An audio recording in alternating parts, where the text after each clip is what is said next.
మాజీ ముఖ్యమంత్రి జగన్ పై ఎంపీ వేమిరెడ్డి మాటలతో విరుచుకుపడ్డారు. జగన్ తనపై దుష్ప్రచారం చేస్తున్నారన్నారు. వైవి సుబ్బారెడ్డి దగ్గర పనిచేస్తున్న అప్పన్నకు ఆర్థిక ఇబ్బందులు ఉన్నాయంటే తాను సహాయం చేశానని చెప్పారు. అది తన దృష్టిలో ఒక సేవ మాత్రమేనని తెలిపారు. ఈ విషయాన్ని కూడా మాజీ సీఎం జగన్ తప్పుగా చూపిస్తున్నాడని అసహనం వ్యక్తం చేశారు. 50,000 చెక్ ఇచ్చానని 100% ఇచ్చాను. ఎవరు చెప్తే ఇచ్చాను.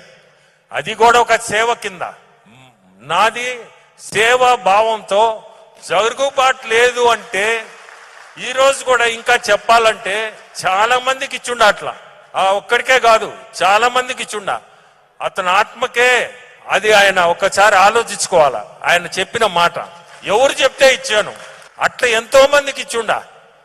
అది అతను జరుగుబాటు లేదు, పేదోడు అని చెప్తే ఈ రోజు సేవ చేసే రకంగానే దాన్ని కూడా రోజు చేసింది నేను. కానీ అతను ఎందుకు చెప్పాల్సి వచ్చిందో, ఏమనుకోని చెప్పాడో నాకైతే అర్థం. చెప్పినా నాకేం పోయేది ఏం లేదు దానివల్ల ఏమవుద్ది. మంచి పనే చేశా.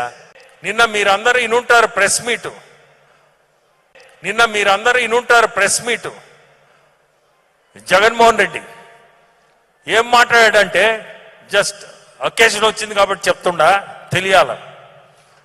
అప్పన్న అనేవాడికి 50,000 చెక్ ఇచ్చానని 100% ఇచ్చాను. ఎవరు చెప్తే ఇచ్చాను. అది కూడా ఒక సేవ కింద. నాది సేవా భావంతో జరుగుబాటు లేదు అంటే ఈ రోజు కూడా ఇంకా చెప్పాలంటే చాలా మందికి ఇచ్చుండ. అట్లా ఒక్కడికే కాదు, చాలా మందికి ఇచ్చుండ. అతని ఆత్మకే అది ఆయన ఒకసారి ఆలోచించుకోవాలా. ఆయన చెప్పిన మాట ఎవరు చెప్తే ఇచ్చాను, అట్లా ఎంతో మందికి ఇచ్చుండ.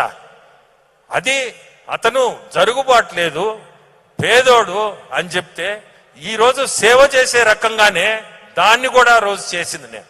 కానీ అతను ఎందుకు చెప్పాల్సి వచ్చిందో, ఏమనుకోని చెప్పాడో నాకైతే అర్థం. చెప్పినా నాకేం పోయేది ఏం లేదు దానివల్ల ఏమవుద్ది. మంచి